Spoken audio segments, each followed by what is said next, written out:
చదువు ఉండాలి అని కోరుకుంటున్న తల్లిదండ్రులు ఉన్నారు.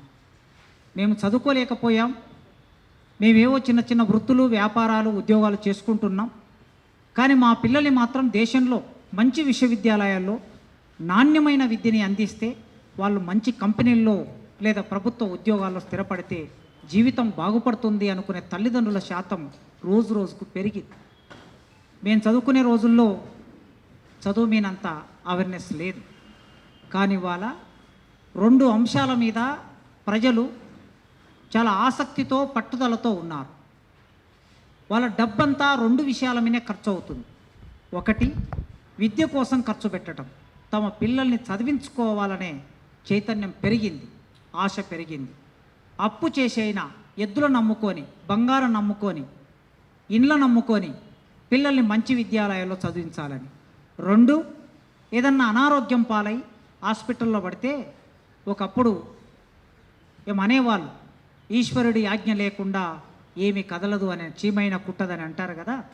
కనుక అట్లా అనుకునే రోజులు పోయినాయి. ఇప్పుడు ఎన్ని డబ్బులు ఖర్చు పెట్టైనా సరే హాస్పిటల్లో పడిన మనిషిని దక్కించుకోవాలి.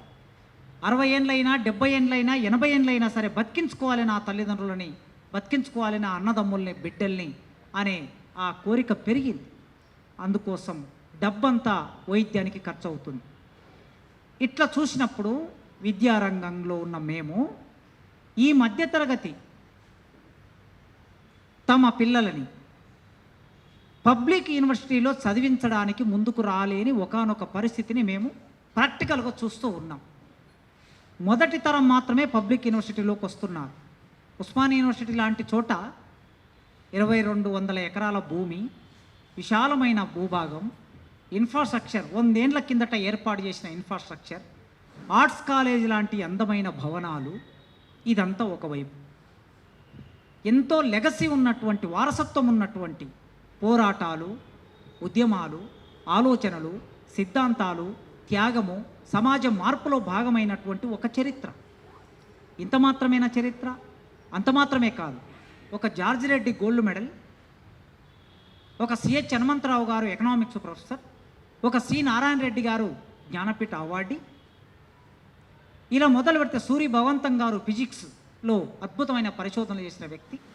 వీళ్ళందరూ ఉస్మానియా యూనివర్సిటీ లాంటి నుంచి వచ్చిన వాళ్ళు, నా పక్కన ఉన్న హరగోపాల్ గారి వరకు. మరి ఇలాంటి పబ్లిక్ యూనివర్సిటీలు ఎలా ఉన్నాయో మీకు అర్థం కావాలంటే, ఈ పబ్లిక్ యూనివర్సిటీలోకి మధ్యతరగతిని రాకుండా ఏది అడ్డుకుంటుందని అర్థం కావాలంటే నారాయణమూర్తి గారు తీసిన యూనివర్సిటీ సినిమా చూడవలసిందే. ఎన్నో ఆశలు పెట్టుకొని ప్రైవేట్ యూనివర్సిటీల్లో చేర్పిస్తున్నారు కదా, లక్షల రూపాయలు ఖర్చు పెట్టి. అది ఒక ఎండమావు, ఒక ఎండమావు. ఆ ఎండమావుల దగ్గరికి వెళ్ళిన తర్వాత నీళ్లు ఉండవనేది అర్థమవుతుంది. ఆ నీళ్లు ఉండవనే విషయం మనకు అర్థం కావాలంటే ప్రైవేటు విశ్వవిద్యాలయాల్లో నారాయణమూర్తి గారు తీసిన యూనివర్సిటీ సినిమా చూస్తే మనకు అర్థమవుతుంది. అందుకే ఆ విద్యారంగంలో 20-30 ఏళ్ళుగా, 20-25 ఏళ్ళుగా మేము పనిచేస్తున్నాం. మాకన్నా ముందు తరం హరగోపాల్ గారు ఒక 30-40 ఏళ్ళుగా పనిచేశారు, లక్ష్మీనారాయణ గారు, వీళ్ళందరూ. కనుక మా అనుభవాలతో కూడా ఈ సమాజానికి కొన్ని విషయాలు ఏవో విజ్ఞప్తి చేయాల్సిన బాధ్యత టీచర్లుగా మా వీణ ఉంది. కనుక ఇవాళ మేము కూడా మీడియా ముందుకు వచ్చాం ఈ పత్రికా సమావేశంలో. ఇప్పుడు డాక్టర్ ఆమంచి నాగేశ్వరరావు గారు ఉస్మానియా యూనివర్సిటీ జువాలజీ డిపార్ట్మెంట్లో ఈ పత్రికా సమావేశాన్ని నిర్వహించుకోవడానికి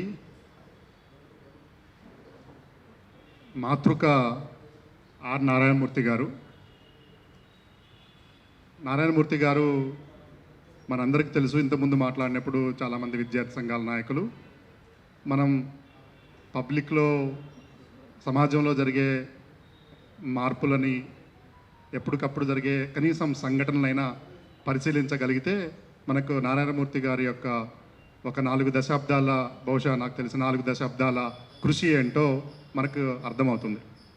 అయితే సబ్జెక్టుకు కన్ఫైండ్ అయి మాట్లాడడం కోసం ప్రయత్నం చేస్తాను.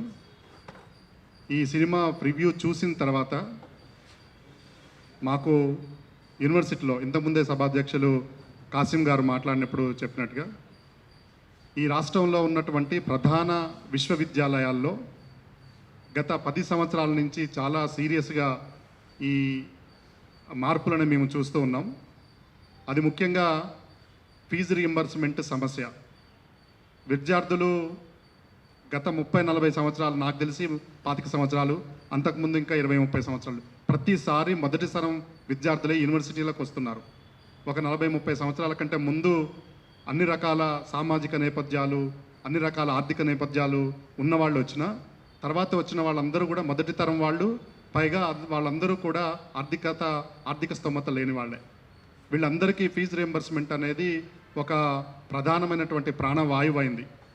ఎందుకంటే హాస్టల్లో ఫీజు కట్టాలన్నా లేదా కాలేజీలో ఫీజు కట్టాలన్నా, అలా ఫీజు రీయింబర్స్మెంట్ సమస్య ఎంత సీరియస్గా అయిందో ఒక 7-8 సంవత్సరాలు లేదా 10 సంవత్సరాలుగా మనం ఇది తెలంగాణ రాష్ట్రంలో చూస్తున్నాం. ఆ సమస్యని మనందరికీ కళ్ళకు కట్టినట్టుగా, మన అందం ముందు నిలబడితే మన ప్రతిబింబం ఎలా కనపడుతుందో అట్లా మా యూనివర్సిటీలో ఆర్ట్స్ కాలేజీ కావచ్చు, లేదా యూనివర్సిటీ అడ్మినిస్ట్రేటివ్ బిల్డింగ్ కావచ్చు, అది సెంట్రల్ యూనివర్సిటీ కావచ్చు, లేదా కాకతీయ యూనివర్సిటీ కావచ్చు, ఎక్కడైనా సరే ప్రతిరోజు మా విద్యార్థులు అడిగే ప్రతి సమస్యని దృశ్య 75 mm ఒక సిల్వర్ స్క్రీన్ మీద చాలా ప్రజలందరికీ అర్థమయ్యేటట్లుగా నారాయణమూర్తి గారు ఈ సినిమాలో దృశ్యీకరణ చేశారు. దానికి ప్రత్యేకంగా కృతజ్ఞతలు. ఇది మనం చూస్తే కానీ అర్థం కాదు, ఈ సినిమా చూస్తే కానీ అర్థం కాదు. రెండవది, ఇంకొక ప్రధానమైనటువంటి అంశము, ఒక 10 సంవత్సరాలుగా, నాకు తెలిసి 10-15 సంవత్సరాలుగా ఈ ఉస్మానియా, ఈ తెలంగాణ రాష్ట్రంలో లేదా ఉమ్మడి తెలుగు రాష్ట్రాల్లో చాలా చర్చకు వచ్చినటువంటి అంశం ఏంటంటే భాష. ఏ భాషలో చదివితే విద్యార్థులకు ఉపయోగము అనేది. ఎందుకు ఈ చర్చ వచ్చిందంటే, మనము గ్లోబలైజేషన్, లిబరలైజేషన్, ప్రైవేటైజేషన్ కాంటెక్స్ని అర్థం చేసుకోకపోతే ఈ చర్చ రాకపోయేది. కానీ ఈ గ్లోబలైజేషన్, ప్రైవేటైజేషన్, లిబరలైజేషన్ అయిన తర్వాత ఇంగ్లీష్ మీడియం అనేటువంటిది ఒక మీడియంగా ప్రజల ముందుకు వచ్చింది. ఈ కాంటెక్స్ట్లోనే ఇది అనేక రకాలైనటువంటి అసమానతలకి కారణమైంది. ఆ కారణాన్ని మన మాతృభాషలో చదవటం అనేది, కాబట్టి ఆ కారణాన్ని మనం బయటికి తీసుకొచ్చి దాని నుంచి బయటికి రావాలంటే ఇంగ్లీష్ ఒక మాధ్యమంలాగా ఉపయోగపడుతుంది అనేటువంటిది పెద్ద ఎత్తున మన తెలుగు రాష్ట్రాల్లో ఇప్పుడు చర్చ జరుగుతుంది.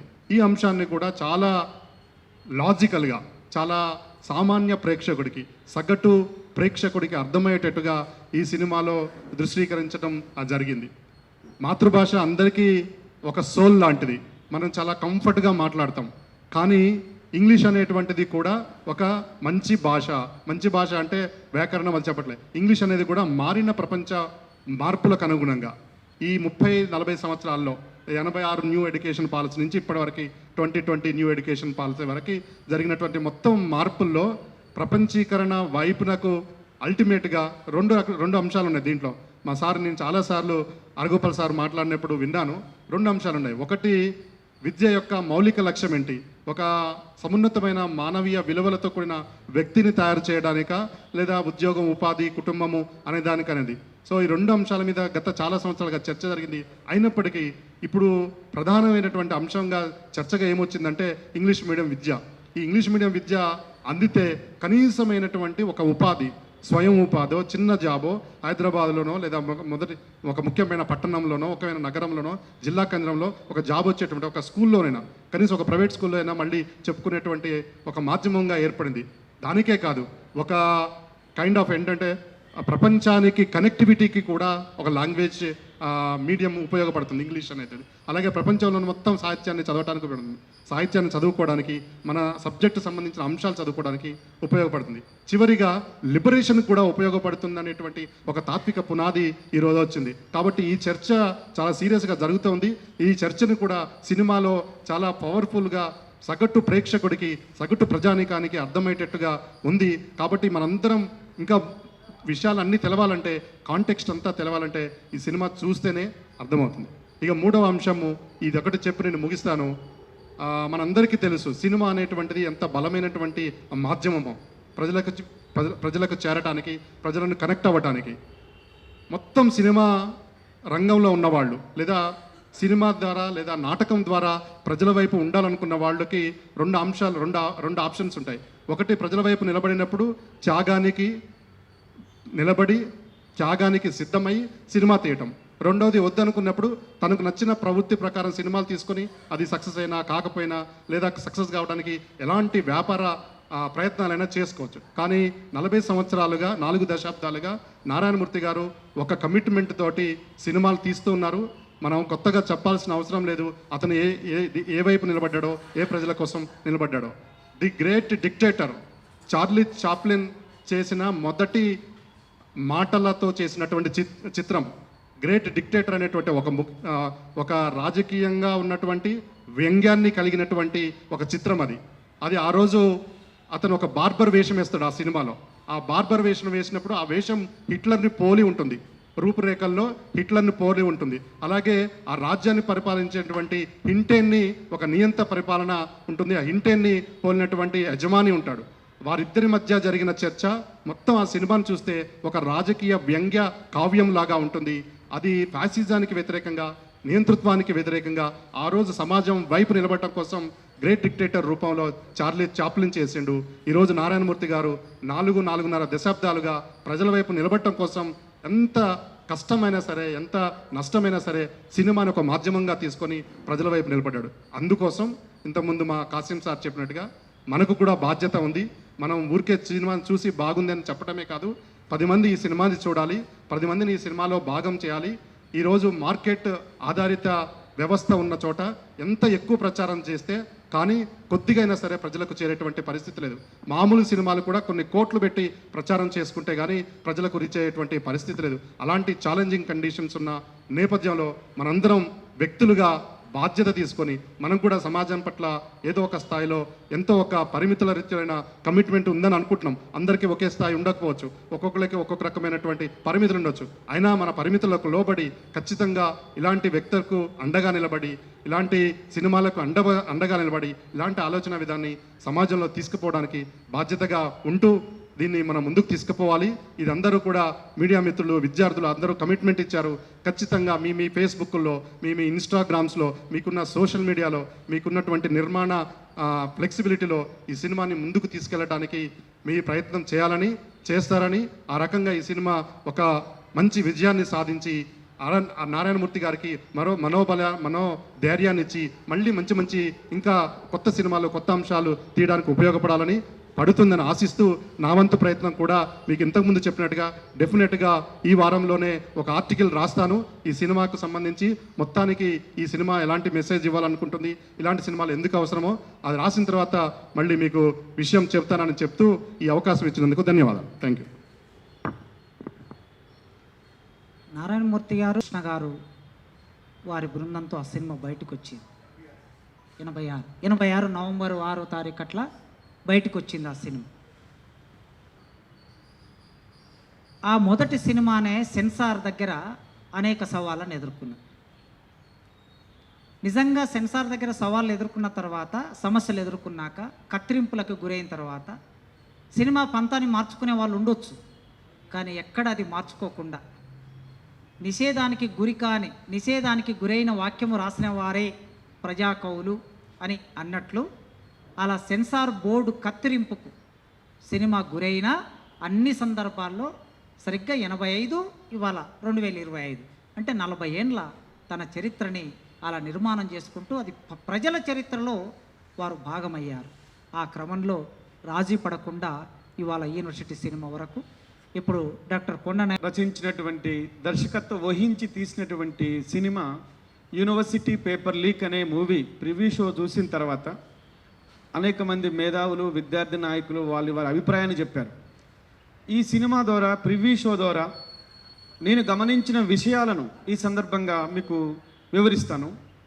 సినిమా ఓపెనింగ్ సీన్లోనే ఉపాధ్యాయుల పట్ల ఉండేటువంటి ఒక గౌరవాన్ని ఒక పాట రూపంలో, ఈనాటి సమాజానికి ఉపయోగపడే పాట రూపంలో వాళ్ళు చిత్రీకరించారు. అదొకటి అద్భుతమైనటువంటి ఓపెనింగ్ సీన్గా ఈ సినిమాలో ఉన్నది. రెండవ అంశం, మధ్యతరగతి ప్రజానికం, ముఖ్యంగా మధ్యతరగతి పేరెంట్స్, మధ్యతరగతి తల్లిదండ్రులు పిల్లల్ని చదువుల కోసం ఏ విధంగా తాపత్రయపడతారు, ఉన్నతమైన చదువులు చదివించడం కోసం, ప్రైవేటు విద్యా సంస్థల్లో చదివించడం కోసం, ప్రైవేటు యూనివర్సిటీల్లో చదివించడం కోసం కిడ్నీలు అమ్ముకునేటటువంటి సీను, కిడ్నీలు అమ్ముకొని చదివించిన తర్వాత తీరా ప్రైవేటు యూనివర్సిటీ విద్యార్థుల్ని బయటికి వెళ్ళగొట్టినటువంటి సన్నివేశం ఇవాళ కనెక్ట్ అయ్యేటువంటి సన్నివేశంగా అనిపిస్తూ ఉంటుంది. ఇక మూడవ సన్నివేశం, ఇంగ్లీష్ మీడియం లేకపోవటం వల్ల, ఆంగ్ల మాధ్యమం నేర్చుకోకపోవటం వల్ల గ్రామీణ పేద మధ్యతరగతి విద్యార్థులు ఇవాళ విద్యా అవకాశాలకు, ఉపాధి అవకాశాలకు ఎట్లా దూరం అవుతున్నారనే విషయాన్ని చాలా స్పష్టంగా చెప్పారు. ఇక 4వ అంశం, ఎక్కడ కృత్రిమమైనటువంటి వేషాధారణ లేకుండా ప్రతి ఒక్కరు హీరోగానే కనిపిస్తారు. ఆ హీరోలో ఉన్నటువంటి పిల్లలందరూ మన కాలేజీల్లో, యూనివర్సిటీల్లో చదువుతున్న, మన క్లాస్ రూమ్లో ఉన్న పిల్లలుగానే ప్రతి ఒక్కరూ తమను తాముని హీరోగా ఊహించుకున్నటువంటి సన్నివేశం. ఏ టాప్ హీరో లేకుండా నారాయణమూర్తి గారే తన భుజస్కంధాలపైన వేసుకొని వారే ప్రజలు మెచ్చిన టాప్ హీరోగా ముందుకొచ్చి అనేక మంది కొత్త నటుల్ని ఈ చిత్రం ద్వారా పరిచయం చేయటం మరొక ముఖ్యమైన అంశం. ఇక తర్వాత అంశం, మీడియా ఎట్లా మ్యానిపులేట్ చేస్తుంది, ముఖ్యంగా వస్తున్నటువంటి ఈ యూనివర్సిటీలు, ప్రైవేట్ యూనివర్సిటీల పట్ల ఏ విధంగా ఉంటుంది, అదేవిధంగా విద్యా మాఫియా ఎట్లా ప్రవేశించింది, విద్యా మాఫియా వచ్చిన తర్వాత ప్రభుత్వ విద్యారంగాన్ని ఎట్లా నాశనం చేసిందని చెప్పి వారు కళ్ళగట్టారు. ఇక 5వ అంశం, పూలే అంబేద్కర్ల స్ఫూర్తి, స్కాలర్షిప్ల పోరాటం, మెస్ ఛార్జీల పోరాటం, ఫీజు రీఎంబర్స్ వ్యతిరేక పోరాటం, విద్యార్థుల్ని ఎట్లా ఇబ్బందులు పెడుతున్నారు మేనేజ్మెంట్లు, ఇటు తెలంగాణ రాష్ట్రంలో, అటు ఆంధ్ర రాష్ట్రంలో కూడా విద్యార్థులు స్కాలర్షిప్లు రాక, మెస్సు బిల్లులు సరిపోక, కోట్ల రూపాయల బకాయిలు ఉన్నప్పుడు వాళ్ళు ఎంత మానసిక వేదనకు గురవుతున్నారు. ఆ గురయ్యే క్రమంలో పూలే అంబేద్కర్ స్ఫూర్తిగా వారు ఎట్లా ముందుకొచ్చారు, పోరాటాలు చేశారు అనేది కూడా ఈ సినిమాలో మనకు కనిపిస్తూ ఉంటుంది. ఈ సినిమాలో వారు ద్విపాత్ర అభినయంతో చాలా స్పష్టంగా 2 తరాలను ప్రతిబింబిస్తూ ఉంటారు. ఒకరేమో భద్రతతో కూడినటువంటి జీవన విధానాన్ని కోరుకున్నటువంటి వారిగా, మరొకరేమో ఈ సమాజంలో ఉన్నటువంటి అవలక్షణాల పట్ల తిరుగుబాటు చేసి ప్రజల్ని చైతన్యవంతం చేసి సమిష్టిగా పోవాల్సినటువంటి ఆవశ్యకతను చెప్పేటువంటి కథానాయకులు వాళ్ళు కల్పిస్తూ ఉంటారు. ఎక్కడ కూడా అశ్లీలం లేదు. కుటుంబంతో సహా ఈ రోజుల్లో చూడదగిన చిత్రం, కుటుంబంతో చూడదగటం, సామాజిక భావజాలాన్ని చూడటం, సమాజంలో జరుగుతున్నటువంటి విషయాలను ఒక 2 గంటలు 3 గంటల పాటు సినిమాగా చూడదగ్గాలంటే ఉన్నటువంటి చిత్రం యూనివర్సిటీ పేపర్ లీక్. కాబట్టి సమాజంలో ఉన్నటువంటి సామాజికంగా ఆలోచించే వాళ్ళు, మేధావులు, అభ్యుదయవాదులు అందరూ కూడా ఈ సినిమాని ఎందుకు ప్రొజెక్ట్ చేయాలి, ఎందుకు నచ్చాలి అంటే ఇది రియాలిటీస్కు దగ్గర ఉన్నటువంటి సినిమా. కేవలం రియల్ లైఫ్ కాదు, రియల్ లైఫ్ గురించి చెప్తున్నటువంటి సినిమా. సాధారణంగా మనం సినిమాకు పోతే 3 గంటలు మనది కానటువంటి ఒక ప్రపంచంలో జీవిస్తూ ఉంటాం. ఆ ప్రపంచంతో, భౌతిక ప్రపంచంతో మనకి సంబంధం ఉండదు. థియేటర్లో నుంచి బయటికి రాగానే మనం ఒక ఇల్యూజన్లో నుంచి బయటకు వచ్చినట్టుగా ఉంటుంది. కానీ ఈ సినిమా చూసిన తర్వాత ప్రేక్షకులు, మధ్యతరగతి వర్గం, విద్యార్థులు, యువకులు, తల్లిదండ్రులు, కార్మిక కర్షక వర్గాలు, మరొక పక్క ఇది ఆయన ఒక హెచ్చరిక కూడా విద్యా మాఫియాకి, కార్పొరేట్ వర్గాలకు ఒక హెచ్చరిక కూడా చేసినట్టుగా అనిపిస్తూ ఉంటుంది. ఇక్కడ మా అరగోపాల్ సారు, మా లక్ష్మీనారాయణ సార్ ఉన్నారు. వారు దశాబ్దాలుగా విద్యా పరిరక్షణ కమిటీ అని తెలంగాణ, ఆంధ్ర, దక్షిణ భారతదేశంలో వాళ్ళు తిరగనటువంటి మండల కేంద్రం లేదు. అనేక ఏళ్ళుగా పోరాటం చేశారు. ఈ సినిమా ఒక పెద్ద సక్సెస్, విజయం అయితే విద్యా పరిరక్షణ కమిటీ చేస్తున్న పోరాటం ఒక మేరకు విజయవంతమైనట్టే. అందుకనే సమాజంలో ఉన్నటువంటి అన్ని వర్గాల వాళ్ళు ఈ సినిమాను చూసి ఆదరించాలి. ఈ సినిమాలో ఎవ్వరి మనోభావాలు దెబ్బతినవు, పైగా వాస్తవాలు ముందుకొస్తాయి. 90ల్లో ఉన్నటువంటి స్థితి నుంచి 2025లో ఉన్న స్థితి దాకా ప్రతి సన్నివేశాన్ని వాళ్ళు రియలిస్టిక్గా మలిచారు. ఈ సినిమాలో ఉన్న భాష కూడా చూస్తే ప్రజల భాషకు దగ్గరగా ఉన్నది. ఎక్కడ కూడా మనం సినిమాల్లో చూసేటటువంటి ఒక కృత్రిమమైన భాష, మనదే కానటువంటి భాష ఈ సినిమాలో కనిపించదు. ఒక విద్యార్థి, ఒక యువకుడు, తల్లిదండ్రులు, మధ్యతరగతి వర్గం ఇళ్లల్లో మాట్లాడే భాషని ఎంచుకోవటం ఈ సినిమాకు ఉన్నటువంటి అదనపు అసెట్గా భావించాలి. పెద్దగా ఖర్చుతో కూడుకున్న సినిమాగా కాదు, గ్రామీణ ప్రాంతంలో ప్రకృతి రమణీయత మధ్య ఒక ప్రభుత్వ కాలేజీల్లో షూటింగ్ జరుగుతున్నట్టుగా అనిపిస్తూ ఉంటుంది. అందుకనే మొత్తంగా ఈ సినిమా చూసిన తర్వాత ఒక మంచి అనుభూతి కలుగుతుంది. ఆ అనుభూతి ఏంటి అంటే సామాజిక భావజాలంతో కూడిన అనుభూతి కలుగుతుంది. కాబట్టి ఈ తరం 2000 సంవత్సరం తర్వాత పుట్టిన విద్యార్థులందరికీ అసలు విద్యార్థి జీవితం ఎట్లా ఉంటుంది, గవర్నమెంట్ పాఠశాలలు, గవర్నమెంట్ యూనివర్సిటీలు ఎట్లా ఉంటాయి అనేది తెలియదు. ఈ సినిమా చూసిన తర్వాత యూనివర్సిటీల్లో ఉన్నటువంటి ప్రతి సమస్యను వారు కళ్ళగట్టారు. ర్యాగింగ్ గురించి వాళ్ళు విరుచుకబడ్డారు, ఫీజుల గురించి విరుచుకబడ్డారు, కిడ్నీలు అమ్ముకునే తల్లిదండ్రుల యొక్క బాధను వర్ణించారు. ఎక్కడ అశ్లీలత లేకుండా. ఒక రేపు సీన్ జరిగితే మామూలు సినిమాల్లో అయితే రేపు సీన్కి కావలసిన అన్ని రకాలైనటువంటి స్త్రీ శరీరాన్ని చూపించి ప్రేక్షకుల్ని రెచ్చగొట్టేటువంటి సన్నివేశాలు ఉంటాయి. కానీ ఇందులో అది ఏదేది కనిపించదు. మనకి రేపు జరిగినట్టుగానే కనిపిస్తుంది. ఆ రేపు సీన్లో ఎక్కడ అశ్లీలం కానీ అసభ్యత కానీ లేకుండా ఉంటుంది. ఒక విద్యార్థి ర్యాంకు రానందుకు ఏ విధంగా ఆత్మహత్య చేసుకుంటుంది, పరిష్కారం ఏంది కూడా చెప్పారు ఆయన. ఆత్మహత్యలే పరిష్కారం కాదు, పోరాటం పరిష్కారం, అది సమిష్టి పోరాటం పరిష్కారం అని చెప్పారు. అందుకనే ఈ సినిమా ఖచ్చితంగా విజయవంతం కావాలి. ఇంతకుముందే అధ్యక్షులు వారు చెప్పినట్టు ఈ సినిమా విజయవంతం కావటం ద్వారా ప్రజల సినిమాకి, తెలుగు సినిమా రంగంలో మంచి భవిష్యత్తు ఉంటుంది. విజయవంతం చేయవలసిన బాధ్యత ప్రతి యువకుడి పైన, ప్రతి విద్యార్థి పైన, సామాజికంగా ఆలోచించే వాళ్ళందరిపైన ఉన్నది. కేవలం వాట్సాప్లు, ఫేస్బుక్లు, టెలిగ్రాములు, ఇన్స్టాగ్రామ్లు చూడటమే కాకుండా ఈ సినిమాని పొయ్యి చూడాలి. చూడటం ద్వారా ఆదరించడం ద్వారా సమాజానికి ఇంకొకళ్ళు ఇలాంటి సినిమా తీయాలనే ఒక ఆలోచన ముందుకొస్తుంది. ఈ కాలంలో పూలే గురించి, అంబేద్కర్ గురించి ప్రతి ఒక్కరూ మాట్లాడుతూ ఉన్నారు. మార్క్సిస్టు భావజాలం గురించి ప్రతి ఒక్కరు మాట్లాడుతున్నారు. ఈ సినిమాలో దళిత, బహుజన, మార్క్సిస్టు భావజాలం ప్రాతిపదికగా సినిమా ఉంది. అంత మాత్రం చేత ఏ వర్గాన్ని కించపరిచినట్టుగా లేదు. గ్రామీణ ప్రాంత విద్యార్థులు, యువకులు, వాళ్ళ సమస్యలు ఏ విధంగా ఉంటాయనేది చాలా అద్భుతంగా నారాయణమూర్తి గారి సినిమా ద్వారా చిత్రీకరించారు. ఖచ్చితంగా ఇది ఒక బ్లాక్ బస్టర్ మూవీగా, ఎర్ర సైన్యం సినిమాలాగా, దండోరా సినిమాలాగా, 2020 తర్వాత వచ్చిన జనరేషన్ను హత్తుకునే సినిమాలాగా ఉండటం కూడా మన అందరి బాధ్యతని తెలియజేస్తూ, ఇక్కడికి వచ్చిన మీడియా మిత్రులందరికీ, విద్యార్థి యువజన మిత్రులందరికీ పేరు పేరున ధన్యవాదాలు తెలియజేస్తూ, ఈ సినిమాని విజయవంతం చేయవలసిన బాధ్యత అందరిపై ఉన్నదని చెప్పి నేను మనవి చేస్తూ సెలవు తీసుకుంటున్నాను. అటువంటి పరిస్థితి ఎదుర్కొంటున్నాం. అటువంటి సమయంలో ప్రత్యేకంగా ఇటువంటి సినిమా యూనివర్సిటీ మీద రావడం, అందులో ఒక మెసేజ్తో రావడం, ఈ సినిమాలో ఇంతకుముందు చెప్పినట్టు ఒక దృక్పథం కూడా ఉంది. నేను అనుకునేది అంటే ఈ దృక్పథమే రాబోయే కాలంలో ఈ దేశంలో ఒక దిక్చూచిగా ఉంటుందనేది నేను భావిస్తున్నాను.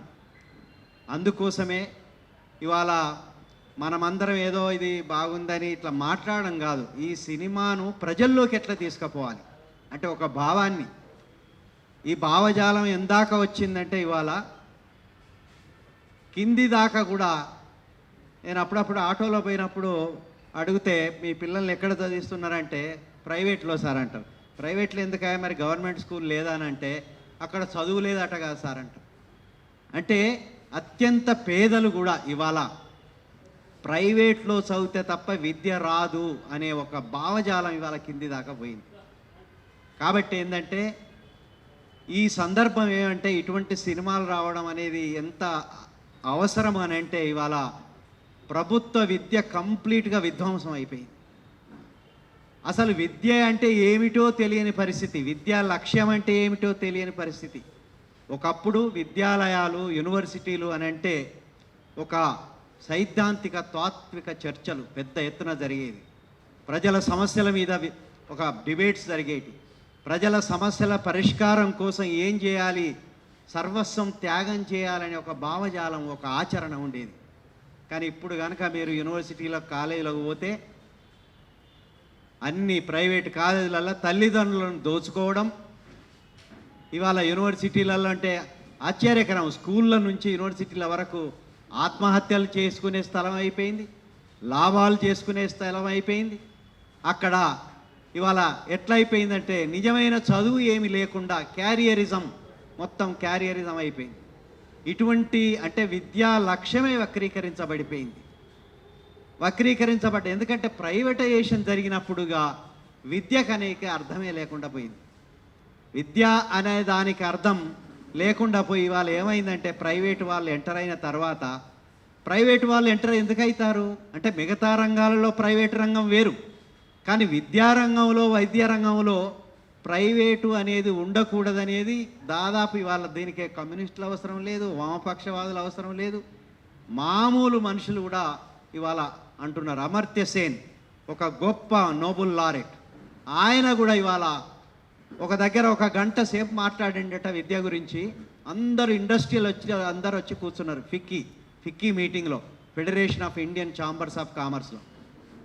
ఒక ఆయన లేచి, ప్రొఫెసర్ ఒక గంట సేపు మాట్లాడారు మరి విద్య గురించి, మరి మాకేమన్నా రోల్ లేదా, మేము కూడా ఏమన్నా మేము షేర్ చేసుకుంటామంటే మీకు ఈ విద్యలో ఏం రోల్ లేదు, మీరు ఇందులో ఉండకూడదని చెప్పింది. ఎందుకంటే ఒకసారి ప్రైవేటు వాళ్ళు వస్తే దాని ఆశయం ఏంటి? లాభమే కాదు, అత్యధిక లాభం. మరి అత్యధిక లాభం ఎట్లా వస్తుంది అంటే సీట్లను ఎక్కువ ధరకు అమ్ముకోవాలి. అండ్ సీట్లను ఎట్లా ఎక్కువ ధరకు అమ్ముకుంటాము అంటే, ఎక్కువ ధరకు ఎప్పుడు అమ్ముతాం అంటే ర్యాంకులు వస్తే అమ్ముతాం. నా కాలేజీలో చాలా ర్యాంకులు, first rank, first second third అంటే ఇది విని అదైపోయి ఆ ర్యాంకులు వస్తే తప్ప నా దగ్గరికి రారు. నా దగ్గర ఎన్ని లక్షల రూపాయలు ఉన్నా కూడా అడిగినా కూడా ఇచ్చే పరిస్థితి ఉండదు. కాబట్టి ఏంటంటే ర్యాంకులు రావాలి. మరి ర్యాంకులు రావాలంటే ఏం చేయాలి? పేపర్ లీక్ చేయాలి, పేపర్లు అమ్ముకోవాలి. ఇది మామూలు ఇక్కడ జరిగేదే కాదు. NIT, national testing agency, NTA అని ఇవాళ పోయిన సంవత్సరం అనుకుంటా నీట్లో కొన్ని తారుమారు అయిపోయినాయి. అసలు ఫస్ట్ క్లాస్ వచ్చే వాళ్ళకు థర్డ్ క్లాస్ వచ్చే వాళ్ళకు ఫస్ట్ క్లాసు. ఇక చదువు ఎందుకు అంటే, చదువులో విద్యలో పరీక్షా విధానం అనేది ఒక మూల స్తంభం. ఆ మూల స్తంభాన్నే ఇవాళ కూల్చేసినప్పుడు ఇక విద్యకు ఒక రకమైన విశ్వసనీయత కోల్పోయింది. కాబట్టి విద్యా వ్యాపారీకరణ ఉండకూడదని, ఇలా విద్యా వ్యాపారీకరణ జరిగితే ఇక విద్య అనే దానికి ఒక అర్థం లేకుండా పోతుందనే ఒక మెసేజు ఈ సినిమా ద్వారా ఇచ్చింది. కాబట్టి సమాజానికి, అందులో తెలంగాణ సమాజం ఒకవైపు మనం అంటాం, అఫ్కోర్స్ ఇక్కడ చాలా చైతన్యం ఉంది, చాలా పోరాటాలు ఉంది, కానీ తెలంగాణలో ఉన్నంత ప్రైవేటైజేషను దేశంలో ఎక్కడ లేదు. అంత ప్రైవేటైజేషన్ జరుగుతుంది ఇక్కడ. దాదాపు పాఠశాల విద్యలో 61% మంది విద్యార్థులు ఇవాళ ప్రైవేట్లో ఉన్నారు. కాలేజీల్లోనైతే 90%, 95%, యాక్చువల్గా ప్రొఫెషనల్ కాలేజెస్ తీసుకుంటే 100%. ఇక యూనివర్సిటీలో కూడా దురదృష్టవశాత్తు ఇవాళ ప్రభుత్వ యూనివర్సిటీలు అనే దుస్థితి ఏర్పడ్డది. ఒకప్పుడు యూనివర్సిటీలు అంటే సరిపోయేది. ప్రభుత్వ యూనివర్సిటీలు కాకుండా ఇవాళ 45% ప్రైవేట్ యూనివర్సిటీలు వచ్చినాయి. కాబట్టి మొత్తం విద్యను ఈ రకంగా వ్యాపారీకరణ చేసి ఇక మానవ విలువలను విధ్వంసం చేసి, ఒక రకంగా చెప్పాలంటే ఇది మానవ సమాజమా కాదా అనేది, ఏదో ఒక గుంపులు ఉన్న కొంత వ్యక్తులు తప్ప ఇక్కడ మనుషులు ఉంటారా లేదా అని. ఎందుకంటే విద్య యొక్క పాత్ర అటువంటిది. కాబట్టి ఇటువంటి ఈ సినిమాను మనము అందరూ ఆదరించాలి. సరే, ఇప్పుడు సమాజంలో ఇంకొకటి ఏమైందంటే, ఒకటే పాయింట్, మొత్తం పేదలు, దళితులు, ఆదివాసీలు ఒకవైపు, వాళ్ళకు గవర్నమెంట్ స్కూల్స్, ధనికులు, ఆధిపత్య కులాలు, అగ్రవర్ణాలు, ఎందుకంటే ఎందులో అగ్రం అనేది చాలా క్వశ్చనబుల్ థింగ్. కాబట్టి ఆధిపత్య కులాలు, ధనికులు ఇంకొక వైపు. ఇక్కడనేమో మౌలిక వసతులు లేవు, టీచర్లు లేవు, ఫెసిలిటీస్ లేవు. తర్వాత అందులో అన్నట్టు తెలుగు మీడియం, ఇక్కడనేమో అన్ని వసతులు, టీచర్లు ఉంటాయి, ఇంగ్లీష్ మీడియం. అంటే ఒక రకంగా పూర్తిగా డివిజన్ అయిపోయింది. ఈ డివిజన్లో ఒక రకంగా చెప్పాలంటే ఇంగ్లీష్ భాష కూడా ఎంప్లాయ్మెంట్ లాంగ్వేజ్, అసలు ఎంప్లాయ్మెంటే లేదు. మనకున్నదంతా నో ఎంప్లాయ్మెంట్ సిచ్యువేషన్, అదొక చర్చ వేరే.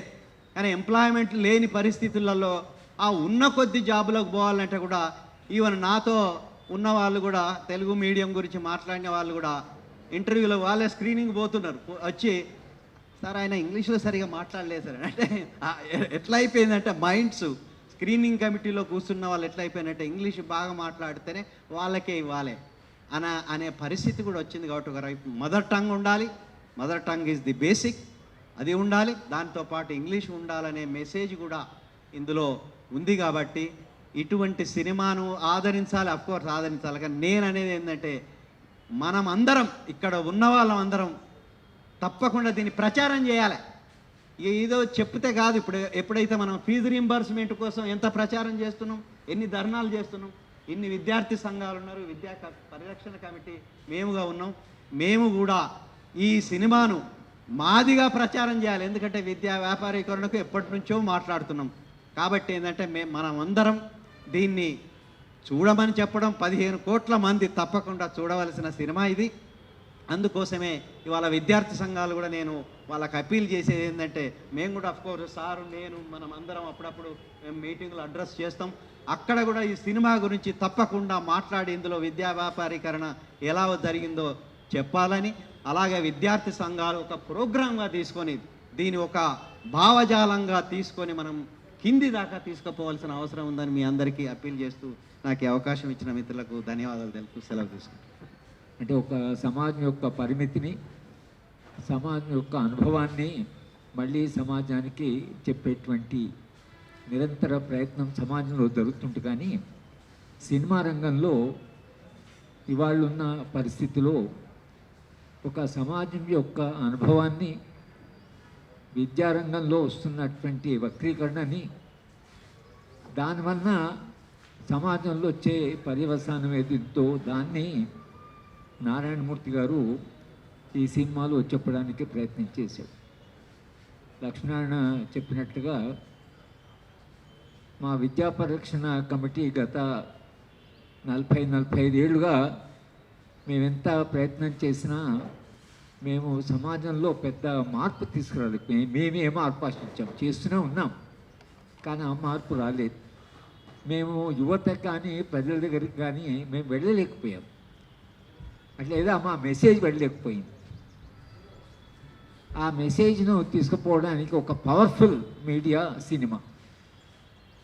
నారాయణమూర్తి గారు మేము చేస్తున్న ప్రయత్నానికి దానికి ఒక సినిమా రూపం కల్పించి దాని వస్తున్న ప్రమాదాన్ని తన సినిమాలో చాలా బలంగా చెప్పి తెలుగు యువతకి, ఎందుకంటే తెలుగు భాషలో ఉంది కాబట్టి తెలుగు యువతకి ఏం జరుగుతున్నది మీరు ఆలోచించాలి, ఎందుకు విద్యారంగం ఇలా భ్రష్టపట్టిపోయింది అనేటువంటి అంశాన్ని తీసుకొని సినిమా తీయడం చాలా కష్టం.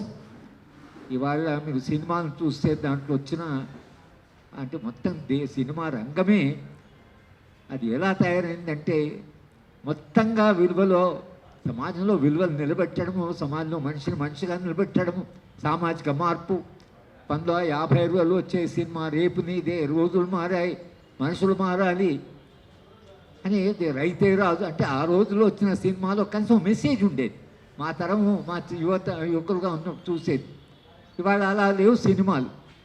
దాని కొనసాగింపుగా నారాయణమూర్తి గారిని అంటూ ఇంకా సమాజంలో మార్పు రావాలి, విద్య అందరికీ అందుబాటులో ఉండాలి. చాలామంది మిత్రులు మాట్లాడినట్లు కార్పొరేటీకరణ చెందడం వలన విద్య వ్యాపారంగా మారడం. ఏ సమాజానికైనా విద్యారంగాన్ని వ్యాపారీకరిస్తే ఆ సమాజానికి భవిష్యత్తు ఉండదు. విద్య అంటే విద్య సామాజిక మార్పుకి సాధనం. విద్య మనిషి ఆత్మగౌరవానికి అదొక మార్గం. విద్య జీవనానికి కాస్త సంపాదించుకోవడానికి కూడా ఒక మార్గం. బలహీన వర్గాల నుంచి, అట్టడుగు వర్గాల నుంచి వేల సంవత్సరాలుగా విద్య నిరాకరించబడింది. చదువుకోవద్దని ఆ మనువును మళ్ళీ ఆయన మళ్ళీ వెనక్కి వస్తున్నాడు. చదువుకోవడానికి వీళ్ళంటే బహుశా మా తరంలో మేము చిన్నప్పుడు ఉన్నప్పుడు కూడా ఇంత మా గ్రామంలో స్కూల్ ఉండేది. అప్పుడే 2-3 దళిత పిల్లలు వచ్చి, కానీ దళిత వాళ్ళందరూ కూడా మన పిల్లలు చదువుకోవాలని అనుకోలేదు.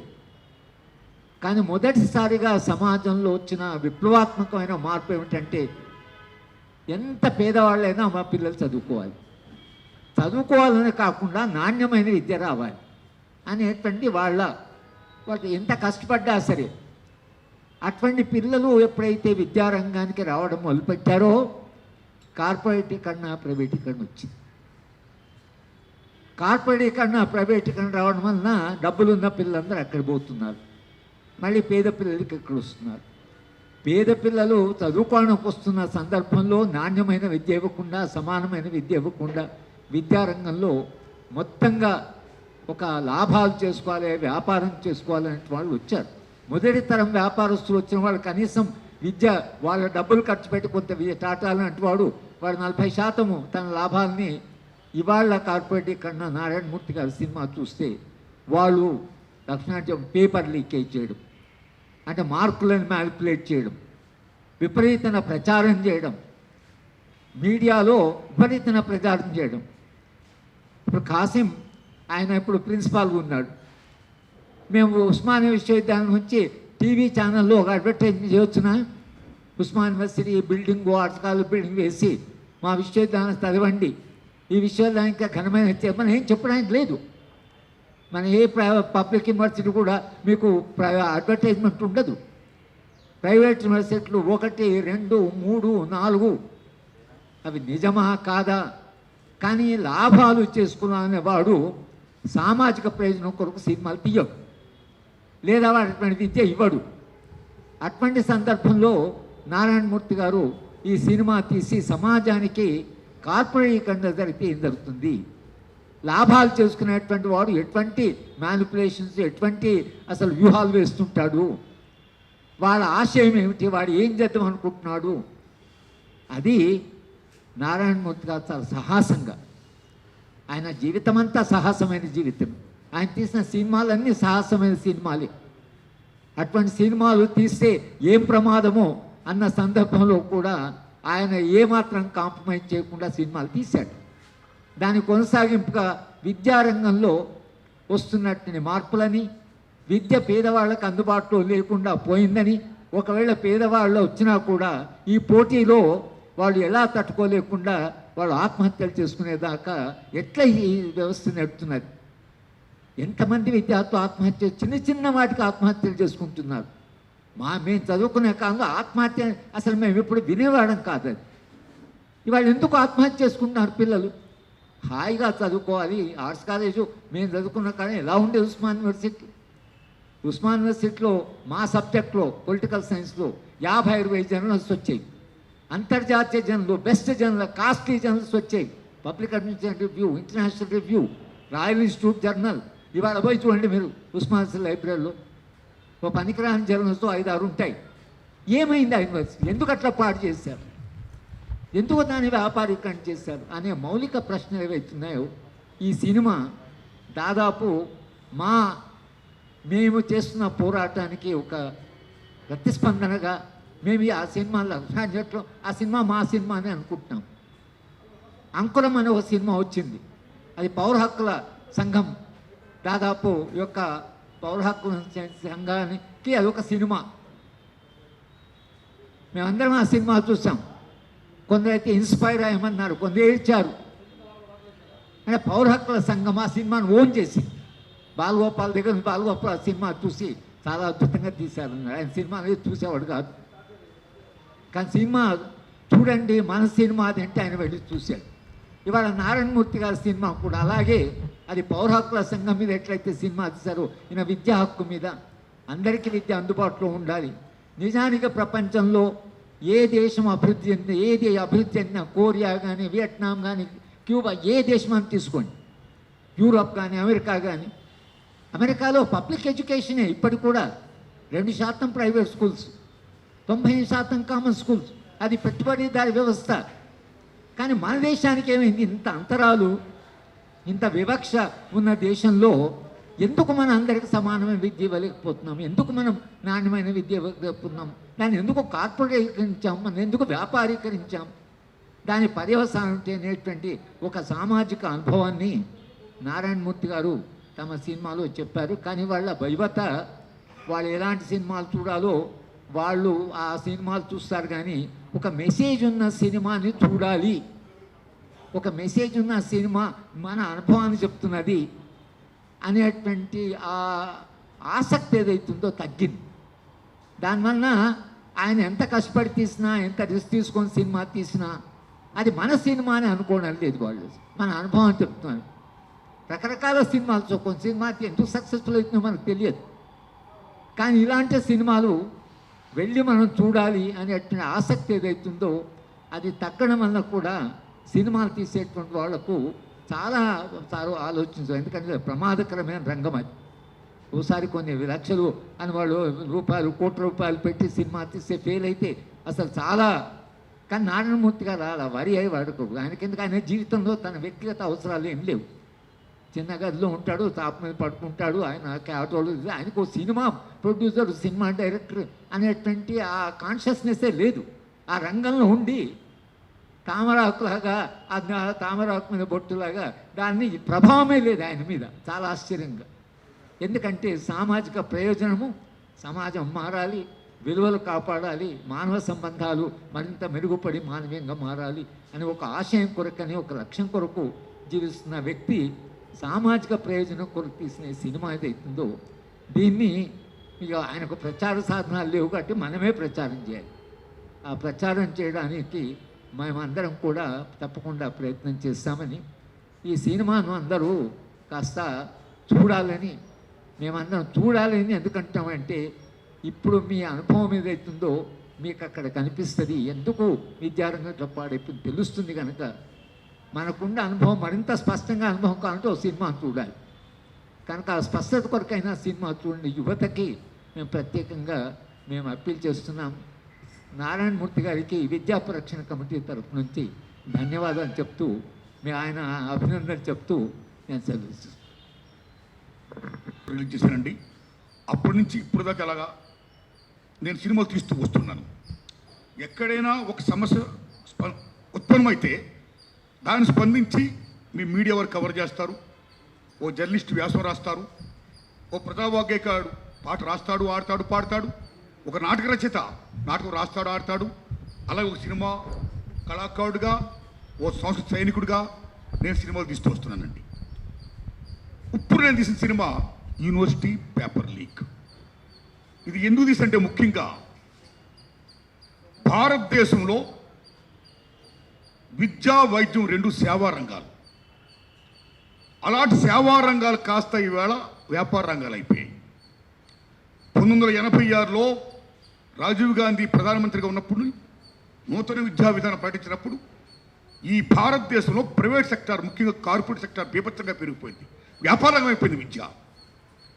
దాని యొక్క పోకడ రాను రాను ఎంత విశృంఖలంగా, ఎంత దారుణంగా డబ్బే ప్రధానంగా పనిచేస్తున్నాయో, దానివల్ల ఎటువంటి అవలక్షణాలు ఏర్పడుతున్నాయో, ఏ రకంగా విద్య ఈవేళ ప్రైవేట్ కార్పొరేట్ శక్తుల కబంధ హస్తాల్లో కూరుకుపోయి, ఇరుక్కుపోయి, నలిగిపోతుందో నేను చిత్రం ద్వారా చెప్పాను. నేను ఎందుకంటే రాను రాను ప్రైవేట్ కళాశాలలు ఎక్కువైపోవడం వల్ల మా కళాశాలలో చదివిన వాళ్ళకే ర్యాంకులు వస్తాయి, ఎవరైతే మా కళాశాల చదువుతారో వాళ్ళే గొప్పగా చదువుతూ ఉద్యోగాలు సంపాదిస్తారు అనే నోషన్ తీసుకురావడం కోసం, అనే భావజాలాన్ని తల్లిదండ్రుల్లోని, విద్యార్థుల్లోని కల్పించడం కోసం they are doing malpractice like paper leaks.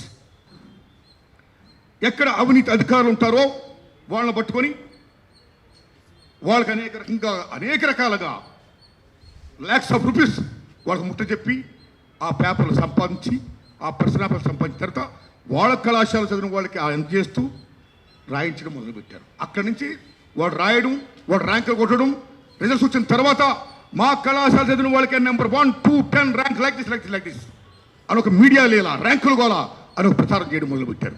అక్కడి తల్లిదండ్రులు సో అక్కడ చదువుకుంటేనే విద్య వస్తుందేమో, అక్కడ చదువుకుంటేనే ర్యాంకులు వస్తాయేమో అని ఎగబడిపోవడం.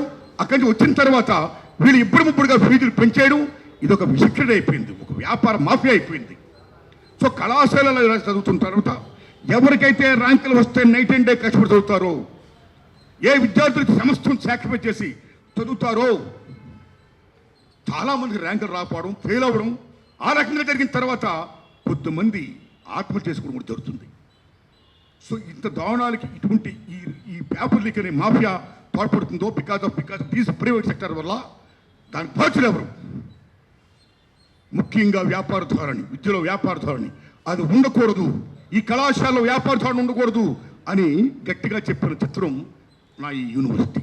ది సేమ్ టైం కళాశాలల నుండి, యూనివర్సిటీల నుండి విద్యార్థులు బయటకు వచ్చిన తర్వాత ఉద్యోగాలకు వెళ్తారు. ఉద్యోగాలకు వెళ్ళినప్పుడు అక్కడ ఏ పబ్లిక్ సర్వీస్ కమిషన్ నోటిఫికేషన్ జారీ చేస్తే, గ్రూప్ 1, గ్రూప్ 2 ఎగ్జామ్స్ మొత్తం మళ్ళా ప్రచారం చేస్తే, ప్రకటిస్తే అక్కడ కూడా మా కోచింగ్ సెంటర్లు చదివిన వాళ్ళకే ఉద్యోగాలు వస్తాయి అని అనిపించుకోవడం కోసం అక్కడ కూడా they doing malpractice like paper leaks. అంతే ఒకరు చూసి రాసేయడం. రీసెంట్గా మీకు తెలుసు నీట్, ఎంబీబీఎస్ మొత్తం మీకు తెలుసు పిహెచ్డి ఎలా నీట్లో ఈ పేపర్ లీకేజ్ జరిగిందో. It's happened in Gujarat, it's happened in Orissa, UP, Bihar, Delhi, whatever, everywhere. If paper leaks are going on like this, then what is the purpose of education? What is the purpose of education? చూసి రాసిన వాడు doctor అయితే patient పోతాడా? చూసి రాసిన వాడు engineer అయితే bridge నిలబడుతుందా? చూసి రాసిన వాడు అధ్యాపకుడు అయితే విద్యార్థులకు జ్ఞానబోధ వస్తుందా? జ్ఞానం ఈ విశ్వానికి వెలునిచ్చేది. అలాంటి జ్ఞానం అంధకారం అయిపోతుంది. అలా అంధకారం కాకూడదు. The students they are the betters of the society, the nation and the universe. ఈ మానవ వనరుల శక్తి ఈ విశ్వానికి ఉపయోగపడాలంటే, ఈ అంధకారం పోవాలంటే, వెలుగు నింపాలంటే ఈ కాపీయింగ్ ఉండకూడదు. Copying is the most dangerous thing. దాన్ రెండో ప్రపంచ యుద్ధ సమయంలో అమెరికా జపాన్లో ఉన్న నాగసాకి హిరోషిమా మీద వేసినటువంటి ఆటం బాంబుల కంటే, హైడ్రోజన్ బాంబుల కంటే, టార్నాడోల కంటే, సునామీల కంటే the most dangerous thing is copying. So ఆ కాపీయింగ్ ఉండకూడదు. ఈ పేపర్ లీకేజీలు ఉండకూడదు. అలా ఉండాలంటే ఈ ప్రైవేట్ మాఫియా కబంధ హస్తాల్లో విద్య కూరుకుపోకూడదు. విద్యని వైద్యని జాతీయం చేయాలి, ప్రభుత్వ విద్యారంగం బలోపేతం చేయాలి అని బలంగా చెప్పిన చిత్రం నా ఈ యూనివర్సిటీ పేపర్ లీక్. దీనికి ముఖ్యంగా హరగోపాల్ సార్, లక్ష్మణన్ సార్, వాళ్ళు విద్యా పరిరక్షణ పోరాట సంస్థ పెట్టి అమోఘంగా they played very big role. వాళ్ళు ఏం చెప్పారో అదే నా సినిమా. ఈ సినిమా యూనివర్సిటీ పేపర్ లీక్ కాబట్టి, ఎడ్యుకేషన్ సంబంధించింది కాబట్టి నేను ప్రొఫెసర్ కాసిం గారిని, హరగోపాల్ గారిని, లక్ష్మణ్ గారిని, పెద్దలని, విద్యార్థి నాయకులందరినీ కలిసి సార్ నా సినిమా చూడండి అని వారందరిని ఆహ్వానించి నేను ప్రసాద్ ల్యాబ్లో సినిమా వేయడం, ఈ ప్రొఫెసర్లందరికీ, పెద్దలందరికీ, విద్యార్థి నాయకులందరికీ, వాళ్ళందరూ నా సినిమాని మెచ్చుకోవడం కాదు, మీరు నమ్మండి. ఈ వేళ సభ పెట్టడానికి కారణం కాశం గారు, నారాయణమూర్తి గారు. మీరు చాలా మంచి సినిమా తీశారు, దీనికి ప్రచారం కావాలి. కాబట్టి హరగోపాల్ సార్ని, లక్ష్మణ్ సార్ని, విద్యార్థి నాయకులందరినీ పిలుద్దాం, మనం ప్రెస్ మీట్ పెడదాం, ప్రచారం అవుతుంది, అందరూ చూడాలి. ప్రచారంపై మౌత్ రెస్పెక్ట్ అయితే సినిమా బాగుంటే అదే జనం వస్తారు అని దానికి పూనుకున్న అధ్యక్షుడు శ్రీ కాసిం గారికి నా హృదయపూర్వక ధన్యవాదాలు చెప్తూ, నేను విజ్ఞప్తి చేసిన వెంటనే ఈ సభకు విచ్చేసినంత బ్రహ్మాండంగా నా సినిమా గురించి చెప్పినటువంటి పెద్దలు శ్రీ హరగోపాల్ సార్కి, శ్రీ లక్ష్మీనారాయణ గారికి, ఆల్ విద్యార్థి నాయకులు, ప్రొఫెసర్లకి, మొత్తం మీ అందరికీ కూడా నేను వందనాలు చెప్తున్నానండి. ఇక్కడ చాలామంది విద్యార్థి నాయకులు మేము సినిమాని ఒక యజ్ఞంగా తీసుకుంటాం, మేము ప్రచారం చేస్తాం, మా వాళ్ళని చూడమంటాం అని చెప్పి గొప్ప భరోసా ఇచ్చారు. ధన్యవాదాలు ఈ విద్యార్థి నాయకులందరికీ. బికాస్ పూర్వం రోజుల్లో తల్లిదండ్రులు వాళ్ళ పిల్లలకి ఇచ్చే ఆస్తుపాస్తులు భూమో పుట్రో నగో నట్రో ఇచ్చేవారు. But today they are giving only education. అలాంటి తల్లిదండ్రులు సమస్తాన్ని వాళ్ళు ధారపోస్తున్నారు, త్యాగం చేస్తున్నారు. సమస్తాన్ని, కష్టాన్ని, సుఖాన్ని, సమస్తాన్ని కూడా వాళ్ళ పిల్లల భవిష్యత్తు కోసం, ఆ పిల్లల బంగారు భవిష్యత్తు కోసం, అలాంటి పిల్లల బంగారు భవిష్యత్తుపై వాళ్ళు ఎన్ని కలలు కన్నారో ఆ కళలు చాలా కళలైపోతున్నాయి.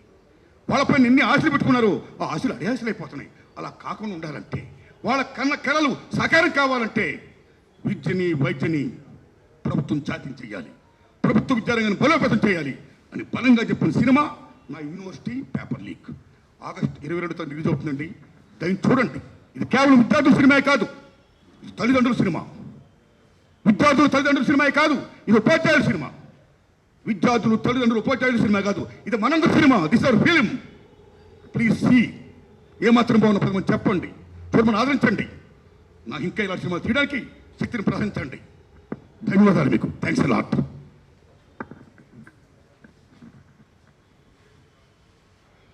ఈ పత్రికా సమావేశం, అదేవిధంగా ఈ సినిమాని ప్రజలందరూ ఆదరించడం కోసం మీడియా మిత్రులు కూడా తమ బాధ్యత ద్వారా ప్రజలకి అందవలసిన సందేశం ఆగిపోతుంది, మరుగున పడిపోతుంది. కనుక దయచేసి మీడియా మిత్రులందరూ దీన్ని పతాక శీర్షికగా, మామూలుగా పెద్ద పెద్ద సినిమాలు చాలామంది తన సినిమాను తీసి ప్రజలకు అందించే నారాయణమూర్తి గారు మీ అందరికీ తెలుసు.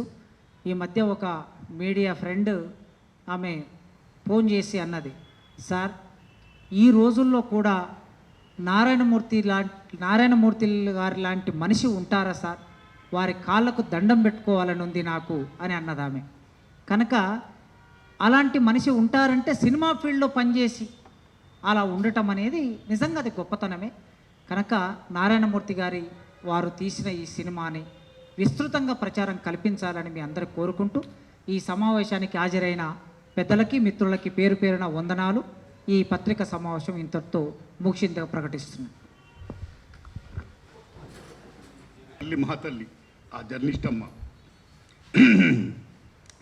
నా పైన చూపించిన అభిమాన వందనాలు చెప్తున్నా. నేనేదో నా బతుకు this is my life style. కాబట్టి నాకులాగా మీరెవరో బతకాలని నేను కోరుకోవట్లా. ఎవరి లైఫ్ స్టైల్ ఆడది. కాబట్టి అదేదో నేను ఇలా బతకడం గొప్ప కాదు. వెరీ సారీ, గొప్ప కాదు, sorry. It's my life style, that's all. నేను అందరినీ విజ్ఞప్తి చేస్తున్నాను, యువతను విజ్ఞప్తి చేస్తున్నా, ముఖ్యంగా మీ అందరినీ విజ్ఞప్తి చేస్తున్నా. మీరందరూ కూడా ఇవాళ ప్రైవేటైజేషన్ గ్లోబలైజేషన్ పెరిగిపోతుంది దశలో. ఎకనామైజేషన్, ప్రైవేటైజేషన్, గ్లోబలైజేషన్ మొత్తం పెరిగిపోతుంది. ఈ ప్రపంచ కుగ్రామం అయిపోయింది. డెవలప్మెంట్ ఇలా దశలో మీరందరినీ ఒకటే నేను విజ్ఞప్తి చేస్తున్నా. మీరందరూ బ్రహ్మాండంగా ఇండివిజువల్ కెరీర్గా పెరిగి బాగా కష్టపడి బాగా సంపాదించి ఎవరికి హారం చేయకుండా కారు కొనుక్కోండి, ఇల్లు కొనుక్కోండి, బ్రహ్మాండంగా లైఫ్ని ఎంజాయ్ చేయండి. ది సేమ్ టైం ఎవరికి హారం చేయకండి. మీ బతుకు మీరు బతకండి, ఎవరికి హారం చేయకండి. చేతనైతే మంచి చేయండి, లేకపోతే మీ బతుకు మీరు బతకండి. అందుకే మిత్రులారా, మహాభారతంలో ఒక మాట చెప్పేసి నా స్పీచ్ని వదిలేస్తాను, నా పని చూస్తాను. వ్యాస మహానుభావుడు మహాభారతం రచిస్తూ నేను రాస్తున్నప్పుడు, నేను చెప్తున్నప్పుడు దాంతో పాటు రాసే విధంగా నాకు ఒక వ్యక్తి కావాలి అని చెప్తే ఆయనకి విఘ్నేశ్వరుడు తారసించాడు. విఘ్నేశ్వరుడు చెప్తే ఎవరు రాయలేరు అనగా. సో వ్యాస మహానుభావుడు చెప్తూ ఉంటుంటే విఘ్నేశ్వరుడు రాయాలి. అప్పుడు విఘ్నేశ్వరుడు వ్యాస మహానుభావుడితో మాట చెప్తాడు, మహానుభావ మీరు చెప్పింది నేను రాస్తా, అయితే నేను రాస్తున్నప్పుడు నా కంఠం ఆగకూడదు. మీరు కన్నా చెప్తున్నప్పుడు నేను కంఠం ఆగింది అనుకోండి, మీరు చెప్పడం ఆగుతున్నట్టు లెక్క. అప్పుడు నేను రాయడం మానేస్తాను అంటాడు. నో, నేను చెప్తాను, నువ్వు రాయంటాడు. సో వ్యాస మహానుభావుడు చెప్పడం, ఆయన రాయడం జరిగిన తర్వాత మహోన్నత గ్రంథం ఏమవుతుందో మహాభారతాన్ని ఇంత మంచి గ్రంథాన్ని 3 ముక్కుల్లో చెప్తారా, 10 మందికి నేను తెలియపరుస్తాను అంటే నాకు విఘ్నేశ్వరుడు 10 మందికి తెలియపరచానంటే అప్పుడు ఆయన చెప్తాడు వ్యాస మహానుభావుడు. ఈ భూతలంలో ఏమి జరుగుతుందో అదే మహాభారతంలో ఉంది. ఈ భూతలంలో ఏం జరగదో అది మహాభారతంలో లేదు. మహాభారతంలో ఉన్నదల్లా ఒకటే, ఎవడైతే మంచి కార్యక్రమం చేసి సమాజానికి ఉపయోగపడతాడో, ఒక సంఘజీవిగా బతుకుతాడో వాడికి పుణ్యం వస్తుంది. ఎవడైతే సమాజాన్ని హానిపరుస్తూ సమాజాన్ని దోచుకుంటూ పీడకుడిగా ఉంటాడో వాడికి పాపం వస్తుంది. కాబట్టి పుణ్యం రావాలంటే మంచిగా బతకండి అని చెప్తాడు మహానుభావుడు. కాబట్టి you be like human being, you be like best human being, that is enough. అలాగా మిమ్మల్ని అందరూ నేను విజ్ఞప్తి చేసేటంటే మంచి మనుషులుగా బతకండి చాలు. బట్ నాకు సింపుల్గా కారు లేకుండా, ఇల్లు కట్టుకోకుండా, ఏం లేకుండా అలా ఉండకండి. మీ దండం పెడతా, ఆ చెప్పడం కోసం సేపు చెప్పా. నా బతుకు నేను బతుకుతున్నా, ఇప్పుడు నేను కావాలనుకుంటున్నా, అన్నీ నాకు వస్తువులు కావాలి, అన్ని వనరులు కావాలి. మీరందరూ మాత్రం కష్టపడండి, సంపాదించండి, నిజాయితీగా ఉండండి, మీ వనరులు సంపాదించుకోండి. All the best my friends, good luck.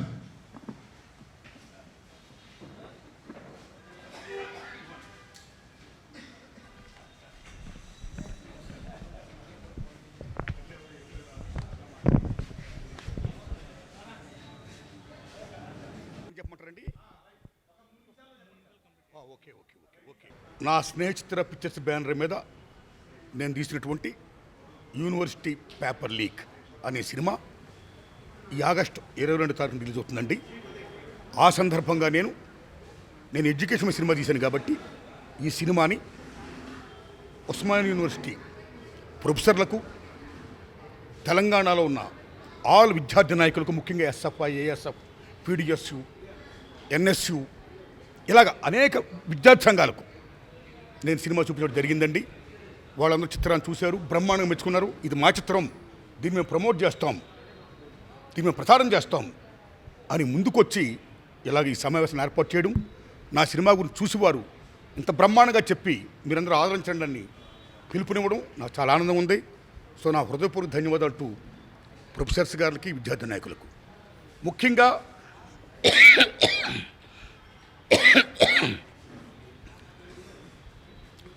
ఈ సినిమాలో నేనేం చెప్పానంటే, విద్యారంగం సేవారంగం, అలాంటి సేవారంగం కాస్త ఇవాళ వ్యాపార రంగం అయిపోయింది.